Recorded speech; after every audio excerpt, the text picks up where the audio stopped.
Hello and I welcome you to Vigyan Recharge. हाँ जी, theory of relativity समझनी है तो हो जाओ तैयार, क्योंकि आने वाली है एक्सप्लेनेशन धमाकेदार। तो आइए समय में चलते हैं पीछे और कहानी की शुरुआत हुई थी गैलीलियो से, जिन्होंने प्रकाश की गति को नापने के लिए दुनिया का पहला प्रयोग किया था। भाई साहब, उस जमाने में इस स्तर का वैज्ञानिक दिमाग, दैट वाज एब्सोल्यूट ब्रिलियंस। हालांकि उन्हें कोई कामयाबी तो नहीं मिली, क्योंकि इससे पहले कि उन्हें कोई कामयाबी मिलती, यातनाओं के चलते उनका देहांत हो गया। लेकिन अपनी मृत्यु से पहले उन्होंने बाकी वैज्ञानिकों के लिए नए नए रास्ते खोल दिए। उनके बाद आए ओले रोमर, जिन्होंने गैलीलियो द्वारा बनाए गए टेलीस्कोप और जुपिटर के मून की मदद से लाइट की स्पीड को कैलकुलेट कर दिखाया। हालांकि ये रफ्तार असल रफ्तार के बहुत नजदीक थी, लेकिन इसमें फिर भी कुछ अंतर था। उसके बाद आए अरमांड फिजियो, जिन्होंने एक व्हील और दो मिरर्स की मदद से स्पीड ऑफ लाइट को निकाल दिया, लगभग एग्जैक्ट वैल्यू के आसपास। फिर आए जेम्स क्लार्क मैक्सवेल, जिन्होंने 1865 में बताया कि लाइट एक इलेक्ट्रोमैग्नेटिक रेडिएशन है और उसकी स्पीड लगभग 3 लाख किलोमीटर पर सेकंड है। इतना सब कुछ होने के बाद भी दो वैज्ञानिकों की जोड़ी एल्बर्ट माइकलसन और मोर्ले ने उस रहस्यमयी मीडियम यानी ईथर के बारे में पता करने का प्रयास किया, जिसके बिना लाइट वेव ट्रेवल नहीं कर सकती थी। आओ बताता हूँ चक्कर क्या था। देखो, जैसे साउंड को ट्रेवल करने के लिए एयर और वाटर वेव को ट्रेवल करने के लिए वाटर सरफेस की जरूरत पड़ती है, उसी तरह से वैज्ञानिकों की दुनिया में यह माना जाता था क्योंकि लाइट एक वेव है तो उसको ट्रेवल करने के लिए भी कोई ना कोई मीडियम की आवश्यकता जरूर पड़ती होगी, जिसका नाम था लुमिनोफेरस ईथर, और शॉर्ट में हम बोलेंगे ईथर। तो इसी ईथर का पता करने के लिए माइकलसन मोर्ले एक्सपेरिमेंट किया गया, पर वो हो गया फेल, और वो क्या जबरदस्त फेलियर था। उसने ईथर का तो पता नहीं किया, लेकिन उसने ये बता दिया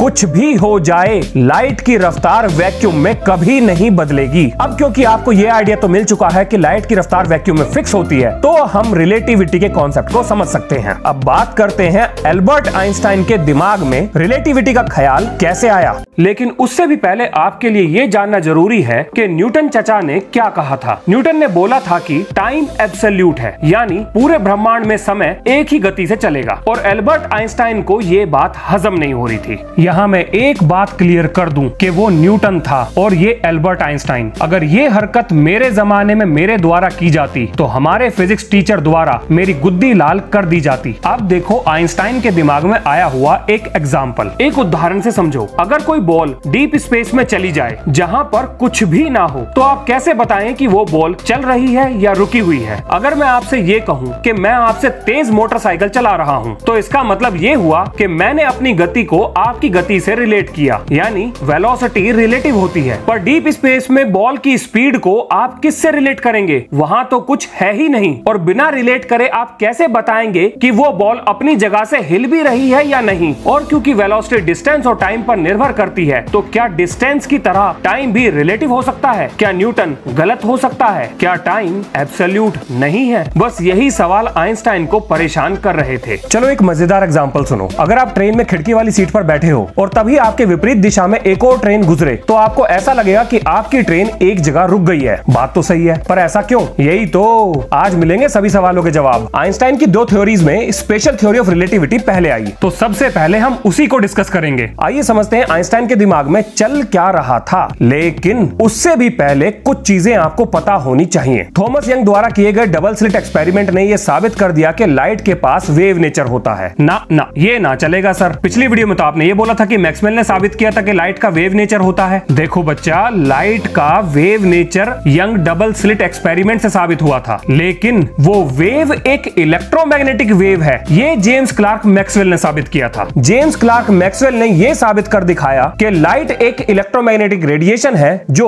3 लाख किलोमीटर पर सेकंड की रफ्तार पे चलती है। माइकलसन मोर्ले ने यह साबित कर दिया कि चाहे कुछ भी हो जाए, लाइट की रफ्तार वैक्यूम में कभी नहीं बदलेगी, वैक्यूम में हमेशा फिक्स रहेगी, और लाइट को ट्रेवल करने के लिए लुमिनोफेरस ईथर नाम के हाइपोथेटिकल यानी काल्पनिक सब्सटेंस की जरूरत नहीं है। माइकलसन मोर्ले के एक्सपेरिमेंट को फिजिक्स के इतिहास का सबसे ग्रेटेस्ट फेल्ड एक्सपेरिमेंट माना जाता है, क्योंकि इसी के फेलियर ने तो बताया था कि ईथर नाम की कोई चीज नहीं होती और लाइट की रफ्तार फिक्स है। एल्बर्ट आइंस्टाइन को ये तीनों बातें बहुत अच्छे से पता थी। अब देखो एक वैज्ञानिक दिमाग की खुराफात। एल्बर्ट आइंस्टाइन ने सोचा अगर वो लाइट के साथ रेस लगाएं और किसी तरह से लाइट की रफ्तार तक पहुंच जाएं, तो उनके लिए लाइट और लाइट के लिए वो रिलेटिव रेस्ट पर आ जाएंगे। चलिए यहां तक तो सब ठीक है। अब दिल थाम के बैठो, क्योंकि होने वाला है कुछ बहुत अजीब। अगर लाइट और आइंस्टाइन दोनों रिलेटिव रेस्ट पर आ गए तो आइंस्टाइन को देखने के लिए मिलेगी एक स्टेशनरी इलेक्ट्रोमैग्नेटिक वेव, जो कि असंभव था क्योंकि ये स्थिति फिजिक्स के मैक्सवेल द्वारा दिए गए इलेक्ट्रोमैग्नेटिज्म के नियम को पूरी तरह से गलत साबित कर रही थी। क्योंकि मैक्सवेल ने यह साबित कर दिया था कि अगर इलेक्ट्रोमैग्नेटिक वेव बनी तो उसकी रफ्तार लाइट की रफ्तार के बराबर होगी, चाहे जो भी हो जाए। वेव स्टेशनरी नहीं हो सकती और इस बात का कोई एक्सेप्शन भी नहीं हो सकता। तो इस सारी माथापच्ची का निचोड़ क्या निकला? आइंस्टाइन ने देखा कि फिजिक्स के नियम लाइट के लिए अलग तरह से काम कर रहे थे और बाकी पूरी दुनिया के लिए अलग तरीके से। पर ऐसा कैसे हो सकता है? तब आइंस्टाइन ने यह मान लिया कि लाइट की रफ्तार को अचीव नहीं किया जा सकता, सिर्फ इसी तरीके से फिजिक्स के नियम को बचाया जा सकता है। लेवल देख रहे हो बंदे का? मतलब पूरी फिजिक्स को खतरे में डाल दिया था सिर्फ एक ख्याली एक्सपेरिमेंट से। अगर ये ख्याली एक्सपेरिमेंट मेरे दिमाग में आया होता और इसको मैंने अपने फिजिक्स टीचर के साथ डिस्कस किया होता तो प्रिंसिपल के सामने जो वो डायलॉग बोलते वो होता ये, कैसी अपमानजनक बातें कर रहा होता है, अश्लील है ये लोना। और अपनी तारीफ सुनने के बाद मैं इमेजिनेशन छोड़ देता। पर इस चैनल पे इमेजिनेशन पे कोई बैन नहीं है, जो चाहे सोचो। वापस चलते हैं आइंस्टाइन के ख्याली पुलाव पर यहाँ पर जन्म हुआ एक भयंकर समस्या का। अगर लाइट की रफ्तार फिक्स है और फिजिक्स के नियम भी सही हैं, तो तब क्या होगा जब लाइट को मूविंग और स्टेशनरी ऑब्जेक्ट से छोड़ा जाए? क्योंकि फिजिक्स के नियम के हिसाब से मूविंग ऑब्जेक्ट से छोड़ी गई लाइट की रफ्तार बढ़ जानी चाहिए। एक उदाहरण समझो, अगर 50 किलोमीटर की रफ्तार पर चलती हुई ट्रेन में मैं अगर उसी ट्रेन के अंदर 10 किलोमीटर की रफ्तार से ट्रेन के चलने की दिशा में चल रहा हूं, तो बाहर खड़े व्यक्ति को मेरी रफ्तार 60 किलोमीटर प्रति घंटा दिखाई देगी। तो ये चीज लाइट के साथ भी होनी चाहिए। चलती हुई ट्रेन से निकलने वाली लाइट की रफ्तार एक्चुअल लाइट की रफ्तार से तेज हो जानी चाहिए। लेकिन इतने सारे महान वैज्ञानिकों ने यह साबित कर दिया था कि लाइट की रफ्तार तो फिक्स है। अरे रे ये चल क्या रहा है? लगता है ऊपर वाला अपनी फिरकी ले रहा है। देखो, तब आइंस्टाइन ने सोचा कि ऐसा तभी हो सकता है अगर समय अलग अलग लोगों के लिए अलग अलग तरीके से चले या तय की गई दूरी में बदलाव आ जाए, यानी time dilation and length contraction. ये तो ट्रेलर था, कहानी तो अब शुरू होगी।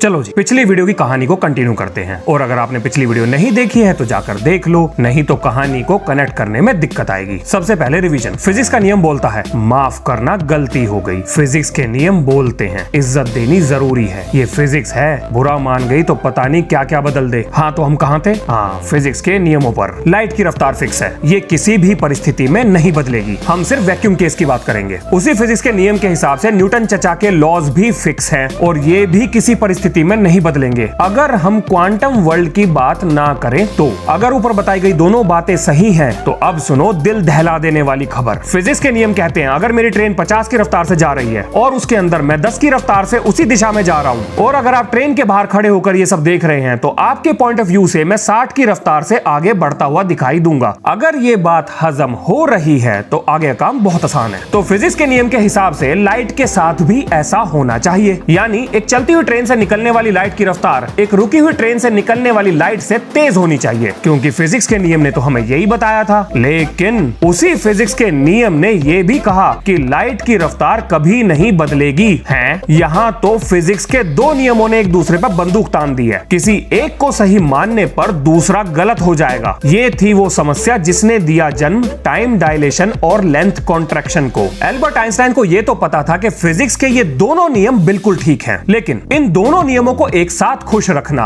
किसी पहाड़ को धकेलने जैसा मुश्किल काम था। फिर उन्होंने सोचा चलो क्यों ना न्यूटन के एक और नियम की बलि दे दें और उसकी बिरयानी बनाकर दोनों में बांट दें ताकि दोनों खुश हो जाएं। और वो नियम था न्यूटन चाचा का टाइम को एब्सोल्यूट बोलना, यानी टाइम एब्सोल्यूट नहीं है, वह आपके और मेरे नजरिए पर निर्भर करेगा, हमारे फ्रेम ऑफ रेफरेंस पर निर्भर करेगा। यानी इसका मतलब ये हुआ जो ट्रेन चल रही थी उसके लिए टाइम धीरे होगा, और ऐसा मानने पर दोनों ट्रेन के लिए लाइट की स्पीड सेम आ जाएगी। और फिजिक्स के दो नियम यानी न्यूटन चाचा वाले और माइकलसन मोर्ले के स्पीड ऑफ लाइट को फिक्स बताने वाले दोनों खुशी खुशी एक साथ पार्टी कर सकते हैं। अब अगर दो लोगों के लिए टाइम अलग अलग है तो उसमें कुछ अंतर भी होना चाहिए। हाँ जी बिल्कुल है, चलो निकालते हैं उसको। ये है मेरी एक लाइट क्लॉक जिसमें फोटोन ऊपर नीचे बाउंस कर रहा है। बिल्कुल ऐसी ही एक क्लॉक मेरे दोस्त के पास भी है, उसमें भी फोटोन ऊपर नीचे बाउंस कर रहा है। मैं अपनी क्लॉक को लेकर जा रहा हूँ तो मेरे दोस्त को मेरी घड़ी में घूमते हुए फोटोन का रास्ता कुछ ऐसा दिखाई देगा। अब क्योंकि मेरे दोस्त के नजरिए से फोटोन डायगोनल पाथ पर मूव कर रहा है, यानी फोटोन ने ज्यादा बड़ा रास्ता तय किया है, तो उसने इस काम में ज्यादा समय भी लिया होगा। लेकिन अगर आप मेरे नजरिए से बात करो तो अभी भी मेरी क्लॉक में फोटोन ऊपर नीचे नाच रहा है, यानी उसने उतना ही समय लिया होगा जितना उसे लेना चाहिए। ये है मेरे नजरिए से लाइट के द्वारा तय की गई दूरी, यानी speed of light into my time. और ये है मेरे दोस्त के नजरिए से तय की गई लाइट की दूरी, यानी speed of light into his time. और ये है हॉरिजॉन्टल मोशन में फोटोन क्लॉक के द्वारा तय की गई दूरी। चलो इन टेढ़ी मेढ़ी रेखाओं को थोड़ा बहुत घुमाते हैं, देखते हैं क्या होता है। ओ तेरी, ये तो पाइथागोरस थ्योरम निकला। खुशियां मनाओ, पार्टी वार्टी करो, समझो काम हो गया। अब जरा लेते हैं थोड़ी सी मैथ्स की मदद, और इधर उधर घुमा के काट पीट करने के बाद ये मिल गई हमें टाइम डायलेशन की इक्वेशन। देखा कितनी आसान थी, बिना मतलब हवा बना रखा। पर इसका असल लाइफ में बेनिफिट क्या है, और ब्लैक होल्स की ग्रेविटी लाइट को अपने अंदर कैसे खींच लेती है, जबकि लाइट की रफ्तार तो सबसे तेज है। और ये सारी कंडीशन तो यूनिफॉर्म मोशन पे लागू होती हैं। क्या हो अगर यहाँ पर एक्सेलरेशन की एंट्री हो जाए? बाप रे बाप, कितना कुछ है जानने को। यही तो आइंस्टाइन की special theory of relativity accelerated motion पे लागू नहीं होती थी, जबकि असल दुनिया में चीजें एक्सेलरेट करती हैं। इसीलिए उन्होंने बाद में जनरल थ्योरी ऑफ रिलेटिविटी का कॉन्सेप्ट दिया, जो अगर समझ में आ गई तो आपका दुनिया को देखने का नजरिया ही बदल जाएगा। चलो बताता हूँ। उसे बताने से पहले एक वैधानिक चेतावनी, बहुत से लोगों के होश उड़ने वाले हैं। चलो शुरू करते हैं।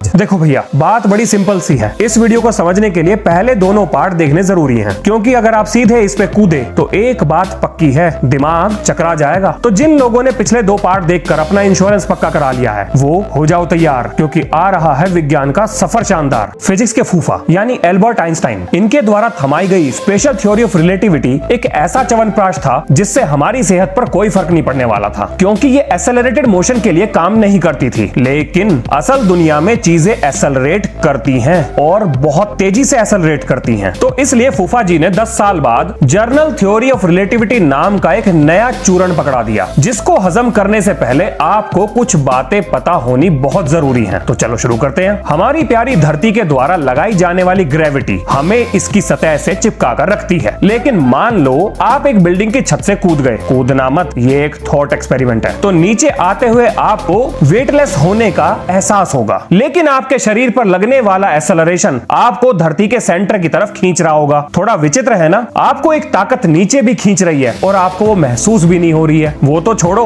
आपको अपना वजन तक महसूस नहीं होगा। वेट अ मिनट, ऐसा तो स्पेस में भी होता है। बिना ग्रेविटी के वहां भी तो हम इधर उधर लोटपोट होते रहते हैं, अपना वजन तो हमें वहां भी महसूस नहीं होगा। अब एक और सिचुएशन इमेजिन करो। मान लेते हैं धरती पर आपने एक वजन नापने की मशीन पर खड़े होकर अपने वजन को तोल लिया। उदाहरण के लिए 80 किलो आपका वजन उतरा। अब आपको एक ऐसे कमरे में बंद करके, जिसमें कोई खिड़की दरवाजे ना हो, उसी मशीन पर दोबारा खड़ा करें, तब आपका वजन कितना आएगा? ये कोई सवाल है? 80 किलो ही आएगा। हाँ जी। अब लो कहानी में ट्विस्ट। अगर इस कमरे को फ्री स्पेस में, जहां ग्रेविटी का इन्फ्लुएंस ना हो, वहां पर रख दिया जाए तो क्या होगा? तब आप उड़ोगे हवा में। लेकिन मान लो इसी कमरे को 9.8 मीटर पर सेकंड स्क्वायर के रेट से, यानी अर्थ की ग्रेविटी के बराबर ऊपर की दिशा में एक्सेलरेट किया जाए, और तब आपको उस वेइंग मशीन पर खड़ा किया जाए, तो आपका वजन उतना ही आएगा जितना धरती की सतह पर आ रहा था। और अगर ऐसा है तो आप उस कमरे में बैठकर ये कैसे फर्क करोगे कि आप धरती की सतह पर हो या स्पेस में हो? हाँ जी, आप नहीं कर सकते, कोई भी फर्क नहीं कर सकता। यहां से आपको थोड़ा थोड़ा आइडिया लग गया होगा कि मैं क्या करने की कोशिश कर रहा हूं। मैं एक्सेलरेशन और ग्रेविटी को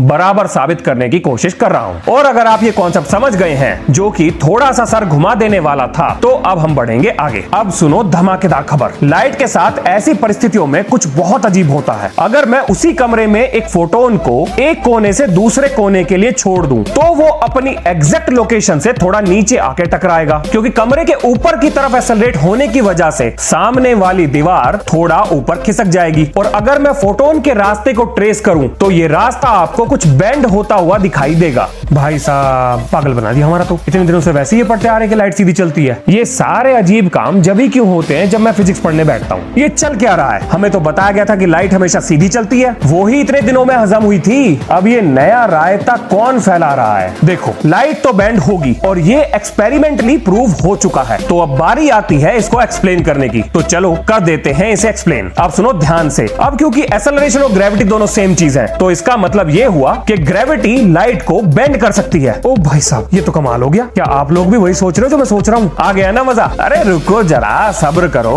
अभी और मजे आएंगे। जब जरा सा एक्सेलरेशन यानी ग्रेविटी लाइट को बेंड कर सकता है, तो एक ब्लैक होल की ग्रेविटी तो सबसे ज्यादा होती है। वो लाइट का क्या हाल करेगी? इसीलिए ब्लैक होल लाइट को बेंड करके अपने अंदर खींच लेता है। क्यों? खुल गया ना ब्लैक होल के लाइट को खींचने का राज। अब क्योंकि मैंने किस्सा छेड़ दिया है, तो अब इसके सारे रहस्यों को हमारी जोड़ी यानी मेरी और आपकी पूरी तरह से उधेड़ कर रख देगी। अब क्योंकि ये सब बातें आप हजम कर सकते हो, इसलिए अब हम जोड़ेंगे स्पेस को टाइम के साथ। पर इस ग्रेविटी का सोर्स क्या है? चीजों के पास ग्रेविटी आई कहां से? और ग्रेविटी स्पेस टाइम के साथ कैसे जुड़ी हुई है? और जानने की कोशिश करेंगे कि समय आखिर में है क्या चीज, और अगर इस दुनिया को लाइट की नजरों से देखा जाए तो वो कैसी दिखाई देगी। और फिजिक्स के चाहने वालों के लिए एक कविता। अभी तो असली मंजिल पाना बाकी है, अभी तो इरादों का इम्तिहान बाकी है, अभी तो तोली है मुट्ठी भर जमीन, अभी तोलना सारा आसमान बाकी है।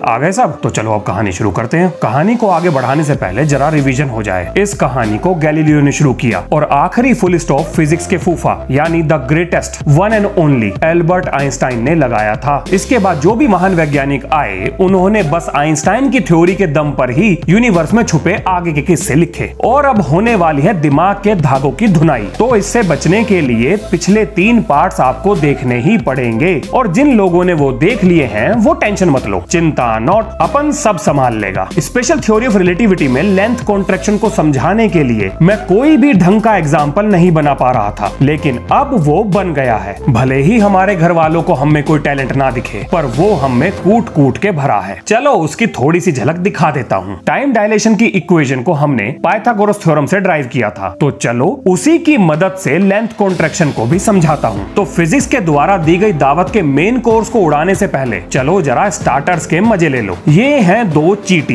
वैसे मैं ये डायलॉग ना भी घुसाता तो भी ये चल जाता। इन 2 चींटियों की हॉरिजॉन्टल लंबाई अलग अलग है। बड़ी चींटी ज्यादा लंबाई के कारण रास्ता जल्दी तय कर लेती है और छोटी चींटी रेस में हार जाती है। अब अगर यही रेस लाइट की स्पीड और एक ऐसे रॉकेट के बीच में लगाई जाए जो धीरे धीरे लाइट की रफ्तार के करीब पहुंच रहा हो, तो होगा कुछ बहुत अजीब। और ये अजीब घटना है लेंथ कॉन्ट्रैक्शन की। आओ इसे भी उसी पाइथागोरस ट्रायंगल से समझाता हूं और फिर जोड़ेंगे इसे चींटी वाले एग्जाम्पल से। इसे मान लेते हैं लाइट की रफ्तार और इसे मान लेते हैं उस रॉकेट की रफ्तार जो लाइट की स्पीड के नजदीक जा रहा है, और ये है उस रॉकेट की लंबाई। आपको याद है ना, छोटी चींटी की लंबाई कम होने के कारण उसने रेस को पूरा करने में ज्यादा समय लिया था। अब देखो मेरा कमाल, जैसे जैसे रॉकेट की रफ्तार बढ़ेगी, ठीक वैसे वैसे उसकी अपनी लंबाई कम होती जाएगी। और जब लंबाई कम होगी तो क्या होगा? समय बढ़ जाएगा, जैसा छोटी चींटी के साथ हुआ था। और जब स्पीड के फॉर्मूले में समय बढ़ेगा तो भाई साहब स्पीड कम हो जाएगी। यानी मोटा माटी कहें तो लाइट से कोई नहीं जीत सकता। वो अपनी एक उंगली पर टाइम डायलेशन और दूसरी उंगली पर लेंथ कॉन्ट्रैक्शन को बड़ी आसानी से नचाती है। अरे कोई ना, कम से कम हमें ये तो पता चल गया कि स्पेस में हो क्या रहा है। चलो अब बढ़ते हैं आगे और वापस चलते हैं जनरल थ्योरी ऑफ रिलेटिविटी पर। जैसा कि हमें पिछले वीडियो से पता चल गया था कि लाइट ग्रेविटेशन फील्ड में बेंड करती है। ये पता लगने के बाद भी आइंस्टाइन इतना परेशान क्यों थे? आओ बताता हूं उनके दिमाग में क्या चल रहा था। आइंस्टाइन ने सोचा कि लाइट के बेंड होने का रीजन तो पता है, लेकिन इसका जस्टिफिकेशन क्या हो सकता है? क्योंकि अगर ग्रेविटी और एक्सेलरेशन सेम चीज है, तो लाइट को धरती और स्पेस में सेम तरीके से व्यवहार करना चाहिए। क्योंकि अगर ऐसा नहीं हुआ तो लाइट प्रिंसिपल ऑफ इक्विवेलेंस को जड़ से उखाड़ कर खत्म कर देगी। और अगर ऐसा हो गया तो फिजिक्स के बहुत सारे नियम इसकी बलि चढ़ जाएंगे। एक लाइट ने सारी फिजिक्स की नाक में दम कर रखा था, इसके ही नखरे खत्म नहीं हो रहे। फिर आइंस्टाइन ने सोचा कि लाइट तो हमेशा 2 पॉइंट के बीच में सबसे छोटा रास्ता तय करती है, और फिर उनके दिमाग में आया एक ख्याल, क्या पता 2 पॉइंट के बीच का सबसे छोटा रास्ता सीधा हो ही ना, क्या पता वो रास्ता कर्व ही हो। और अगर ऐसा हम मान लेते हैं तो प्रिंसिपल ऑफ इक्विवेलेंस की जान को लाइट से होने वाले खतरे से बचाया जा सकता है। भाई साहब, इसका मतलब लाइट को बेंड करने का काम ग्रेविटी नहीं बल्कि स्पेस का कर्व नेचर कर रहा है। उत्तरी, इसका मतलब ये भी हुआ कि स्पेस के कर्व नेचर के कारण ही ग्रेविटी उत्पन्न हुई, यानी ग्रेविटी का रियल सोर्स स्पेस फैब्रिक में आया हुआ कर्व नेचर है, और ये कर्व उतना ही ज्यादा होगा जितना ज्यादा किसी बॉडी के पास मास होगा। इसी कारण की वजह से सूरज की ग्रेविटी धरती की ग्रेविटी से बहुत ज्यादा है, और यही कारण है कि स्पेस फैब्रिक में सूरज धरती से ज्यादा बड़ा कर्व पैदा करता है। अगर इन सारी बातों को एक साथ जोड़कर देखें तो हमें यह समझ में आता है कि स्पेस कर्व है, और ये कर्व बॉडी के मास पर डिपेंड करता है। जितना ज्यादा मास होगा उतना ही बड़ा कर्व होगा, और जितना बड़ा कर्व होगा उतनी ही ज्यादा ग्रेविटी होगी, और जितनी ज्यादा ग्रेविटी होगी उतना ही ज्यादा लाइट को वो बेंड करेगी। और क्योंकि ब्लैक होल में बहुत सारा मास बहुत थोड़े से स्पेस में इकट्ठा हो जाता है, तो वो स्पेस के अंदर जबरदस्त कर्व पैदा करता है, और यही जबरदस्त कर्व एक जबरदस्त ग्रेविटी को जन्म देता है। इतनी जबरदस्त ग्रेविटी कि लाइट भी उससे बचकर नहीं जा सकती। तो इसका मतलब तो ये हुआ कि मैं और आप भी स्पेस में कर्व पैदा कर रहे हैं। क्यों हिल गया ना दिमाग का एक एक तार? Welcome to theory of relativity. चलो जी, बढ़ाते हैं अपने सफर को आगे। पिछले वीडियो से लेंथ कॉन्ट्रैक्शन और फोटोन पर बिना मास के ग्रेविटी कैसे लग रही है, ये 2 सवाल ही सबसे ज्यादा पूछे गए हैं। तो चलो सबसे पहले इन्हीं को ही निपटा देते हैं। बट उससे पहले आप लोगों से एक रिक्वेस्ट भी है। देखो भाई लोगों, आप बहुत सारे क्वेश्चंस पूछते हो, जो बहुत अच्छी बात है, पूछने भी चाहिए, पर आपको भी समझना होगा मैं सारे सवालों को देख तक नहीं पाता हूँ, और पता नहीं कितने कीमती मोती मेरी नजरों से बचकर निकल जाते हैं। इसलिए जब आप कमेंट करते हो तो अगर आपको कोई ऐसा सवाल मिले जिसका जवाब आपको पहले से ही पता हो तो अपने साथी की मदद कर दो, ताकि मेरा थोड़ा सा काम कम हो जाए। बस हो गया, इतना ही प्रवचन देना था मुझे। तो चलो अब दौड़ाते हैं गाड़ी को टॉप गियर में। सबसे पहले टपकाते हैं लेंथ कॉन्ट्रैक्शन को। इस ट्राइंगल का हाइपोटेनियस है स्पीड ऑफ लाइट, और इस परपेंडिकुलर को हम स्पीड ऑफ रॉकेट मान रहे हैं, और ये बेस है आपके रॉकेट की लेंथ। अब जरा ध्यान से सुनना, जैसे जैसे स्पीड ऑफ रॉकेट बढ़ती जाएगी, यानी आपका परपेंडिकुलर की हाइट बढ़ती जाएगी, वैसे वैसे आपकी लेंथ यानी रॉकेट की लेंथ घटती जाएगी। ध्यान देना,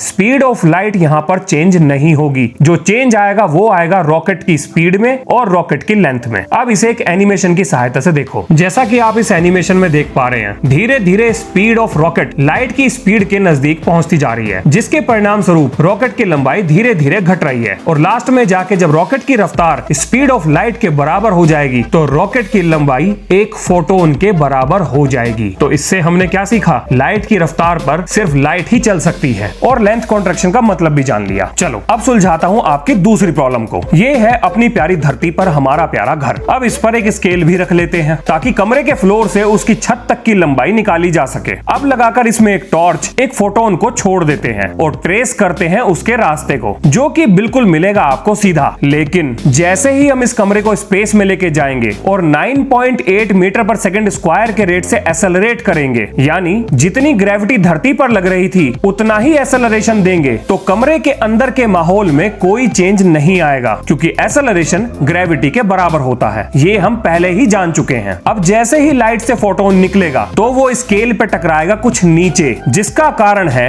एक्सेलरेशन की वजह से उस कमरे के फ्लोर का ऊपर खिसक जाना। यहाँ पे ध्यान देने वाली बात यह है कि अब जो आपको रास्ता दिखाई देगा वो थोड़ा सा बेंड होता हुआ दिखाई दे रहा होगा, और क्योंकि ग्रेविटी और एक्सेलरेशन सेम चीज है, तो क्यों ना मैं ये बोल दूं कि ग्रेविटेशनल फील्ड लाइंस की वजह से फोटोन ने कर्व पाथ को फॉलो किया। बस इतना सा ही था। अगर अभी भी कंफ्यूजन हो रहा है तो पार्ट 1 से लेके 4 तक एक बार दोबारा और देख लो। ये सारे कंफ्यूजन का कारण सिर्फ एक बात है, वो है ग्रेविटी का एक्सेलरेशन के बराबर होना। लेकिन अपनी जरूरत के हिसाब से हम बारी बारी ग्रेविटी और एक्सेलरेशन का यूज कर रहे हैं। जैसे कि अगर मैं ये कहूं कि कमरे के एक्सेलरेशन की वजह से फोटोन नीचे आ गया, तो वो सुनने में ठीक लगता है। लेकिन अगर मैं ये बोलूं कि ग्रेविटी की वजह से फोटोन नीचे आ गया तो ये कंफ्यूजन पैदा करता है, क्योंकि फोटोन तो मासलेस है। लेकिन अगर आप गौर करो तो ग्रेविटी और एक्सेलरेशन सेम चीज है, यानी मैं बोल सकता हूं कि ग्रेविटी की वजह से फोटोन नीचे आ गया। और क्योंकि ये दोनों सेम चीज है, यही है सारे रायते को फैलाने का असली कारण। दूसरी समस्या को भी हमने निपटा दिया। अब बात करते हैं पिछली वीडियो में जिक्र करे गए इक्विवेलेंस प्रिंसिपल की। इक्विवेलेंस प्रिंसिपल ये कहता है कि कोई भी एक चीज सेम परिस्थितियों में अलग अलग तरह से व्यवहार नहीं कर सकती। अगर ग्रेविटी और एक्सेलरेशन सेम चीज है तो लाइट को धरती पर भी बेंड होना चाहिए, या फिर हम ये भी कह सकते हैं कि स्पेस में बेंड नहीं होना चाहिए। लेकिन एक्सपेरिमेंट से तो यह साबित हो गया था कि लाइट धरती और स्पेस में एक्सेलरेट होते हुए रूम के अंदर अलग अलग तरह से व्यवहार कर रही थी। तो अब हमें देना था इसका एक कारण, जो हमने दिया स्पेस को कर्व बताकर, और ये बोला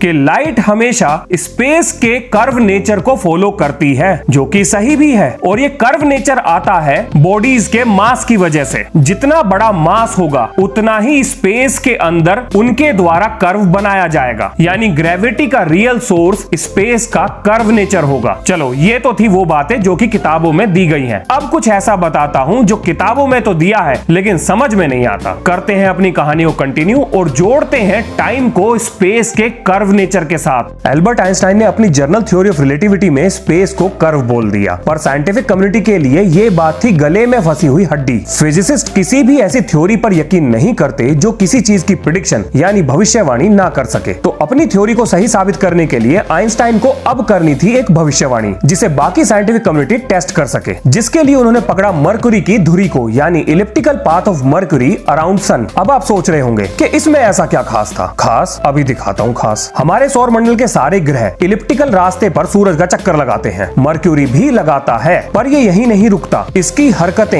एक संस्कारी ग्रह की हरकतों की तरह नहीं है। इसे पता नहीं क्या सूझी और इसने बनाना शुरू कर दिया प्रिसिशन और बना डाला पेरिहिलियन ऑर्बिट। रुको, देसी भाषा में बताता हूँ। यानी मरकरी इलिप्स में तो घूमेगा, पर वो इलिप्स भी सूरज का चक्कर लगाएगा। और सूरज की नजरों में ये नाचना गाना अच्छे संस्कारी ग्रहों यानी प्लैनेट्स का काम नहीं था। तो आइंस्टाइन ने सोचा, चलो पता करते हैं मरकरी के संस्कारों को किसने बिगाड़ा। लेकिन आइंस्टाइन जैसे जीनियस के लिए भी इतनी कॉम्प्लेक्स मैथ्स को सॉल्व करना दांतों से लोहे के चने चबाने के बराबर था। और कई सालों की मेहनत के बाद भी एल्बर्ट आइंस्टाइन कर्व शेप की ज्योमेट्री को सुलझा नहीं पाए। तब उन्होंने अपने कॉलेज के एक दोस्त मैथमेटिशियन मार्शल ग्रॉसमैन को अपनी मदद के लिए बुलाया। ग्रॉसमैन ने हाल ही में रेनियन ज्योमेट्री के एक टॉपिक पर अपनी पीएचडी कंप्लीट करी थी। रेमेनियन ज्योमेट्री होती है ज्योमेट्री ऑफ कर्व्ड स्पेस। अपने दोस्त ग्रॉसमैन की मदद से आइंस्टाइन ने स्पेस के कर्व नेचर को एक्सप्लेन करने के लिए इक्वेशन बना डाली और बाद में चलकर यही इक्वेशन आइंस्टाइन की जर्नल थ्योरी ऑफ रिलेटिविटी का आधार बनी। एल्बर्ट आइंस्टाइन की जर्नल थ्योरी ऑफ रिलेटिविटी को अमेरिकन फिजिसिस्ट जॉन व्हीलर ने बड़े ही आसान शब्दों में बताया है। उन्होंने बोला, स्पेस मैटर को बोलता है कि तुम्हें कैसे चलना है और मैटर स्पेस को बोलता है कि तुम्हें कैसे कर्व होना है। बस यही थी असली थ्योरी। परेशान मत होना, मेरी कहानी अभी खत्म नहीं हुई है। आप सोच रहे होंगे कि मरकरी का क्या हुआ। तो अपने दोस्त की मदद से आइंस्टाइन ने मरकरी की इन अजीब हरकतों के लिए एक इक्वेशन बनाई जो बिल्कुल सही थी। जरा सोच कर देखिए, अपने समय में इस पूरी पृथ्वी पर आइंस्टाइन अकेले ऐसे इंसान थे जिन्हें यह पता था कि हमारा यूनिवर्स कैसे काम करता है, वह कर्व क्यों होता है और समय क्या चीज है। ये सब बातें पता करने वाले वो अकेले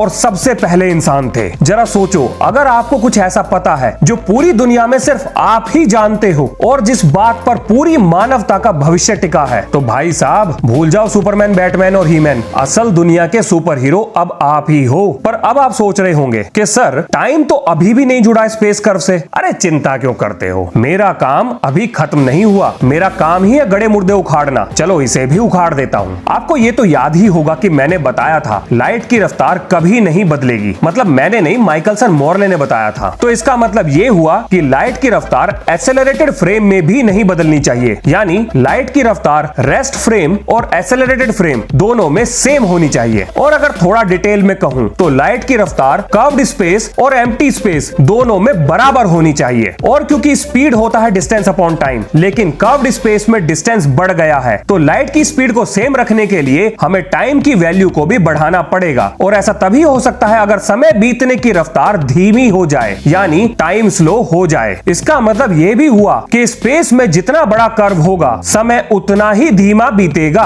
और ये सब कुछ सिर्फ एक लाइट की रफ्तार को हर समय फिक्स रखने के लिए ही किया गया था। अगर आप इन सारी बातों को जोड़कर देखें तो आप पाओगे कि मैसिव ऑब्जेक्ट्स की वजह से स्पेस में कर्व आता है, उस कर्व की वजह से मैसिव ऑब्जेक्ट्स के पास ग्रेविटी आती है, उसी कर्व की वजह से लाइट बेंड होती है और उसी कर्व की वजह से समय धीरे बीतता है। यानी समय भी स्पेस कर्व से जुड़ा हुआ है। अगर स्पेस में कर्व नहीं होगा तो समय अपनी रफ्तार पर चलेगा और जितना ज्यादा कर्व होगा समय उतना ही धीरे बीतेगा। जुड़ गया ना समय स्पेस कर्व से। चलो एक और एग्जांपल देखो। एक एप्पल को धरती पर गिराते हैं, कुछ अजीब लगा? नहीं लगा होगा, अब लगेगा। धरती भी स्पेस में है, उसका भी मास है, तो वो भी स्पेस को कर्व करेगी, तो टाइम भी अपने हिसाब से चलेगा। अगर मैं एप्पल गिरने की घटना को फ्रेम बाय फ्रेम तोड़ दूं तो ये आपको कुछ ऐसा दिखाई देगा। यानी ये एप्पल स्पेस टाइम में अपने पास्ट से फ्यूचर की तरफ मूव किया है। क्यों? मजा आया ना? ओ तेरी, तो क्या टाइम ट्रेवल पॉसिबल है? We are into end game.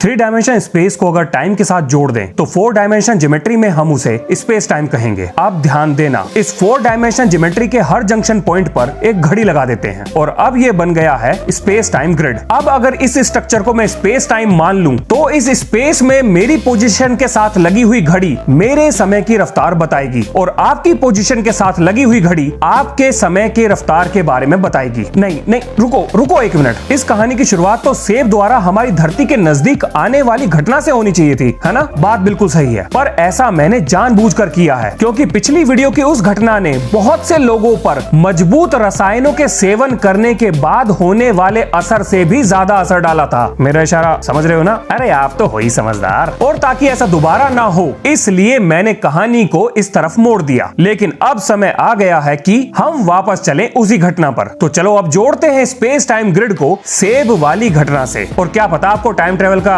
रास्ता मिल जाए। अब देखो यहाँ है चार कैरेक्टर। पहला स्पेस टाइम, दूसरा स्पेस टाइम का कर्व, तीसरा एप्पल और चौथा हमारी प्यारी धरती। अगर स्पेस टाइम में कर्व ना हो तो एप्पल स्पेस में खुले सांड की तरह घूमेगा, लेकिन जैसे ही कहानी में धरती की एंट्री होगी तो धरती के मास की वजह से स्पेस टाइम हो जाएगा कर्व और ये कर्व ले जाएगा एप्पल को खींचकर धरती की सतह पर। अब जो मैं बोल रहा हूँ मेरे शब्दों पे ध्यान देना, क्योंकि अगर नहीं दिया तो दिमाग का फ्यूज उड़ जाएगा और मजबूत रसायनों का असर दोबारा दिखने लगेगा। अगर आप ध्यान दें तो आप पाएंगे कि ऊपर से गिरता हुआ एप्पल दो तरीके से आगे बढ़ रहा है, पहला समय में और दूसरा स्पेस के कर्व पर। मैं दोबारा दोहराता हूं अपनी बात को, ये सेब समय में आगे भी बढ़ रहा है और स्पेस के कर्व पर चलते हुए धरती की तरफ नीचे भी आ रहा है, लेकिन असल जिंदगी में ये आपको दिखाई देगा कुछ ऐसा। तो इन सब चीजों से मैं आपको समझाना क्या चाहता हूँ, इन सब उदाहरणों से मैं आपको ये बताना चाहता हूँ कि समय में आगे बढ़ना संभव है और उसके हैं दो तरीके। पहला, अगर आपको स्पेस में एग्जैक्ट कर्व मिल जाए जिससे आपको ये पता चल जाए कि इस कर्व के पास समय कितना धीरे बीतेगा तो आप समय में आगे जा सकते हैं, क्योंकि उस कर्व की वजह से आपका खुद का समय धीरे बीतेगा, लेकिन जहां पर आपको जाना है वहां का समय अपनी ही गति पर चलेगा। तो कर्व के पास कुछ समय छुट्टियां बिताकर वापस चले जाना उसी जगह पर और आप पहुंच जाओगे फ्यूचर में। पर आप स्पेस में कर्व ढूंढोगे कैसे और उस कर्व तक पहुंचोगे कैसे और वहां पर समय कितना धीरे या कितना तेज बीत रहा है इसका पता लगाओगे कैसे? अगर आपने ये सब कर लिया तो भाई साहब बवाल हो जाएगा। चलो अब बढ़ते हैं दूसरे तरीके पर और यहाँ एंट्री होती है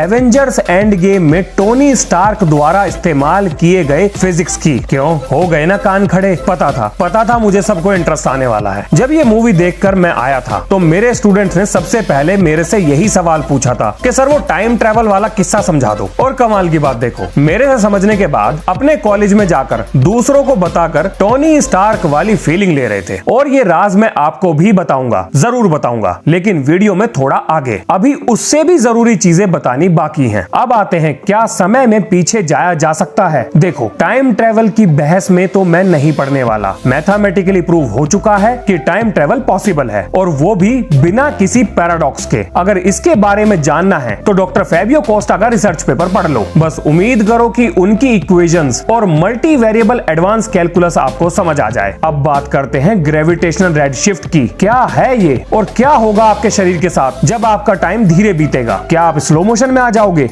मान लो स्पेस में दो एस्ट्रोनॉट हैं, जिनमें से एक किसी मैसिव बॉडी की ग्रेविटी के इन्फ्लुएंस में है और दूसरा खाली स्पेस में झूल रहा है। तो ग्रेविटी के प्रभाव वाले एस्ट्रोनॉट के द्वारा छोड़ी गई लाइट बीम जैसे ही दूसरे एस्ट्रोनॉट के पास पहुंचेगी तो ग्रेविटी के इन्फ्लुएंस से बाहर आने की कोशिश में लाइट अपनी बहुत सारी एनर्जी खो देगी, जिसकी वजह से उसकी फ्रीक्वेंसी में आएगा एक चेंज। मान लो पहला एस्ट्रोनॉट 1 सेकंड में 10 वाइब्रेशन प्रोड्यूस कर रहा है, लेकिन ग्रेविटी की वजह से फ्रीक्वेंसी में चेंज आने के कारण दूसरे एस्ट्रोनॉट ने 1 सेकंड में सिर्फ 3 वाइब्रेशन ही रिसीव करे। तो छोड़े गए वाइब्रेशन और रिसीव हुए वाइब्रेशन में आए इस डिफरेंस को ही ग्रेविटेशनल रेडशिफ्ट कहा जाता है। देखो, दूसरा एस्ट्रोनॉट भी उतने ही वाइब्रेशन रिसीव करेगा जितने पहले एस्ट्रोनॉट ने छोड़े, लेकिन फ्रीक्वेंसी में आने वाले चेंज के कारण दूसरे एस्ट्रोनॉट को उन्हें रिसीव करने में लगने वाला समय बढ़ जाएगा। यानी दोनों एस्ट्रोनॉट के लिए स्पेस क्लॉक अलग अलग रफ्तार पर चलेगी। लेकिन क्लॉक से मेरा मतलब सिर्फ मैकेनिकल क्लॉक नहीं, बल्कि आपकी बायोलॉजिकल क्लॉक, यानी आपके बूढ़े होने की रफ्तार, आपके हृदय की गति और यहां तक आपकी बॉडी के हर एक सेल में आने वाले बदलाव भी स्लो हो जाएंगे। पर ये चीज तो हम पहले भी जान चुके हैं, तो इसे दोबारा मेंशन करने की क्या जरूरत है? हाँ, ये हुआ सही सवाल। अब देखो, मैंने ये तो बताया कि चीजें स्लो हो जाएंगी, लेकिन मैंने ये नहीं बताया कि चीजें स्लो किसके लिए होंगी। और इस पॉइंट को डिस्कस करने का मेन मुद्दा भी यही है कि आखिर टाइम किसके लिए स्लो होगा, आपके लिए या फिर आपको देखने वाले के लिए? दिमाग पे जोर मत डालो, वैसे भी टॉपिक दिमाग घुमा देने वाला है, मैं ही बता देता हूँ। आओ जानते हैं, अगर आपका समय धीरे हुआ तो आपकी नजरों से वह कैसा दिखाई देगा और उसके धीरे होने से आपके वातावरण पे क्या प्रभाव पड़ेगा। मेरी बात बहुत ध्यान से सुनना। ये है मेरी 9 मिनट 10 सेकंड की एक वीडियो। अब मान लेते हैं यहाँ पर 2 घड़ियां हैं, एक घड़ी इस वीडियो के पास है और एक घड़ी आपके पास है। अगर ये वीडियो अपनी नॉर्मल रफ्तार पर चले तो आपकी घड़ी के हिसाब से भी ये वीडियो 9 मिनट 10 सेकंड में खत्म हो जाएगी। अब अगर मैं इस वीडियो को स्लो कर दूं तो ये वीडियो आपकी घड़ी के हिसाब से 9 मिनट 10 सेकंड से ज्यादा समय लेगी, लेकिन इस वीडियो में दिखाया गया टाइम लेंथ अभी भी 9 मिनट 10 सेकंड ही रहेगा। तो मैं ये कह सकता हूं कि इस वीडियो के लिए समय धीरे बीत रहा है। और अब आएगा ट्विस्ट। क्या समय के धीरे बीतने से इस वीडियो में दिखाए गए इवेंट्स पर कोई फर्क पड़ेगा? बिल्कुल भी नहीं पड़ेगा, लेकिन यही इवेंट्स आपको स्लो होते हुए दिखाई देंगे। उत्तरी, इसका मतलब ये हुआ कि जो पर्सन टाइम ट्रेवल कर रहा है उसके लिए घटनाएं सामान्य रूप से चलेंगी और जो उसको टाइम ट्रेवल करते हुए देख रहा है सारी घटनाएं उसी के लिए बदलेंगी। इसका मतलब ये हुआ कि जो व्यक्ति टाइम ट्रेवल कर रहा है उस पर टाइम ट्रेवल का कोई असर नहीं पड़ेगा और उसे ये असर महसूस भी नहीं होगा, क्योंकि टाइम ट्रेवल से घटने वाली घटनाओं पर कोई फर्क नहीं पड़ता, बस उनकी रफ्तार तेज और धीरे होती है। तो इसका मतलब ये हुआ कि आप स्पेस में कहीं भी हो और आपका समय कितना ही धीरे क्यों ना हो जाए या कितना ही तेज क्यों ना हो जाए, उसका कोई भी प्रभाव आप पर नहीं पड़ने वाला, बल्कि ये प्रभाव उस व्यक्ति पे पड़ेगा जो आपको ऐसा करते हुए देख रहा है। आपका समय दूसरे व्यक्ति के लिए धीरे होगा और बाद में जब आप दोनों मिलेंगे तो आपके समय में आया हुआ अंतर ही आपको इस बात का एहसास कराएगा कि आप टाइम डकैती करके आए हो। हाँ, ये है ही टॉपिक टाइम डकैती से जुड़ा हुआ। थोड़ा और अगर मैंने कुछ बोला तो चक्कर आ जाएंगे। चलो चलते हैं टोनी स्टार्क द्वारा बनाई गई टाइम मशीन के पीछे लगाई गई फिजिक्स के ऊपर। लेकिन इसे बताने से पहले मैं पूछूंगा आपसे एक सवाल। किसी ने क्वांटम फिजिक्स पढ़ी है क्या?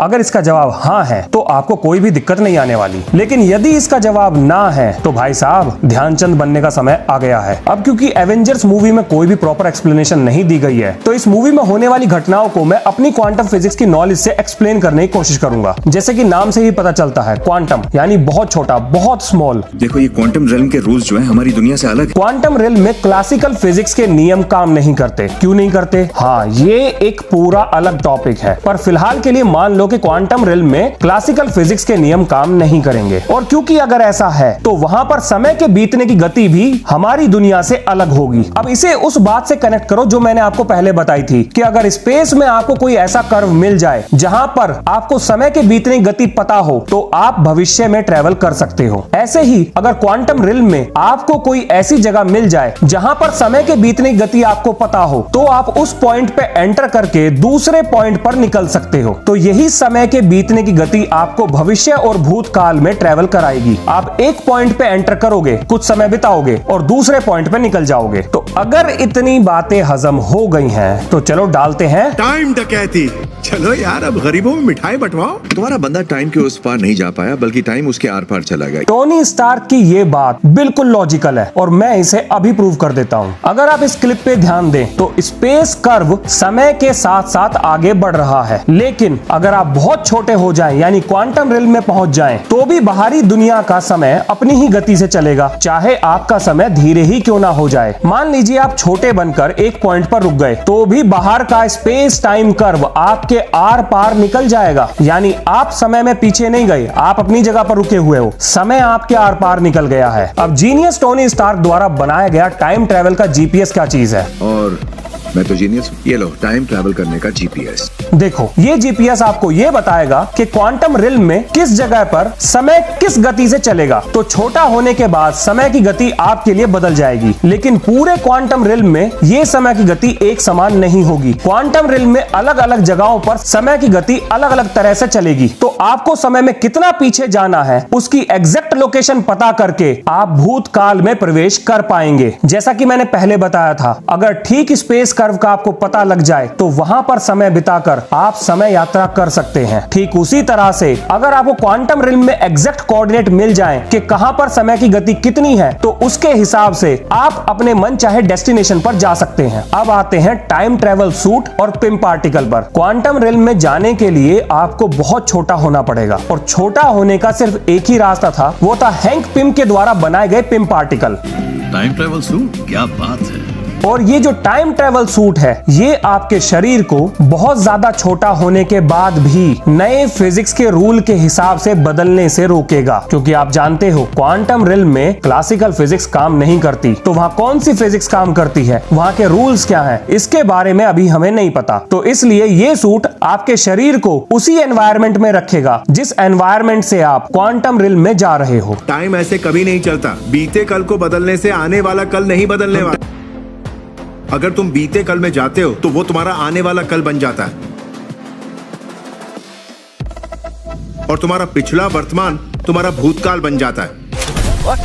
That's ridiculous. जो अब नए भविष्य को लेकर बदलना नामुमकिन है। अब सुनिए स्मार्ट हल्क के द्वारा यहाँ कही गई बात का मीनिंग। अगर आप आज के समय से टाइम ट्रेवल करते हैं और पास्ट में चले जाते हैं और वहां जाके आप कुछ बदल देते हैं, तो वो बदली हुई घटना आपका वर्तमान बन जाएगी और जिस समय से आप आए हैं वो आपका भूतकाल बन जाएगा। लेकिन इससे घटने वाले भविष्य पे कोई फर्क नहीं पड़ेगा। वो इसलिए क्योंकि ये एक नए पैरेलल यूनिवर्स को जन्म देगा। It's multiverse. क्या ये पॉसिबल है? वेल, मुझे नहीं पता। क्या हम टाइम ट्रेवल का जीपीएस बना सकते हैं? मुझे ये भी नहीं पता। अभी हम क्वांटम फिजिक्स के बारे में ज्यादा नहीं समझते। तो चलो एक बार समरी हो जाए। स्पेस कर्व के साथ जुड़ी हुई घड़ी को स्पेस टाइम ग्रिड कहा जाता है और इस ग्रिड में आपकी पोजीशन आपका समय और मेरी पोजीशन मेरा समय बताती है, और हम दोनों के समय बीतने की रफ्तार अलग अलग बिल्कुल हो सकती है। क्वांटम फिजिक्स के ऊपर बहुत सारी अच्छी बुक्स हैं, जिनमें से कुछ का लिंक मैं आपको डिस्क्रिप्शन में दे दूंगा। टाइम ट्रेवल करके नए समय में पहुंचने वाले इंसान के लिए सारी घटनाएं नॉर्मल तरीके से ही होंगी, लेकिन जब वो अपने समय में वापस जाएगा तो ये समय का बदलाव उसको इस बात का एहसास कराएगा कि जिस समय से वो टाइम ट्रेवल करके अब वापस आया है, वहां समय धीरे बीता था या तेज गति से बीता था। ये तो थी स्पेस टाइम कर्व से जुड़ी हुई थ्योरीज। एवेंजर्स मूवी में पूरा नया कॉन्सेप्ट यूज किया गया, यानी क्वांटम वर्ल्ड का, जहां पर फिजिक्स के नियम और समय के बहने की गति दोनों ही अलग हैं। और अगर हमें क्वांटम वर्ल्ड में वो कोऑर्डिनेट्स मिल जाएं जहां पर समय के बीतने की गति हमें पता हो, तो हम भूतकाल में प्रवेश कर सकते हैं। चलो वीडियो खत्म करने से पहले मेरे दिमाग में जो एक प्रॉब्लम चल रही है मैं आपसे शेयर करता हूं। अगर आपके पास उसका जवाब है तो मुझे जरूर बताना। मान लेते हैं मैं एक लाइट क्लॉक को लेके एक दिशा में जा रहा हूं और मेरा दोस्त उसके जैसी दूसरी लाइट क्लॉक को लेकर दूसरी दिशा में जा रहा है, मतलब मेरे बिल्कुल अपोजिट जा रहा है। तो मेरे लिए मेरे दोस्त का समय धीरे बीतेगा और मेरे दोस्त के लिए मेरा समय धीरे बीतेगा। अगर दोनों ही धीरे चल रहे हैं तो कौन किससे कितना धीरे धीरे है, पर ये तो नामुमकिन है। अगर ऐसा हुआ तो टाइम डायलेशन होगा ही नहीं, या फिर मैं ये भी कह सकता हूँ कि दोनों के लिए टाइम डायलेशन होगा। That's theory of relativity for you. इतने अच्छे टॉपिक को खत्म करने का बिल्कुल भी मन नहीं कर रहा, पर क्या करें, हर एक अच्छी चीज का कोई ना कोई अंत तो जरूर होता है। जाने से पहले आपके लिए 2 लाइनें। काम करो ऐसे कि पहचान बन जाए, चलो ऐसे कि निशान बन जाए। अरे जिंदगी तो हर कोई काट लेता है, अगर दम है तो जियो ऐसे कि मिसाल बन जाए।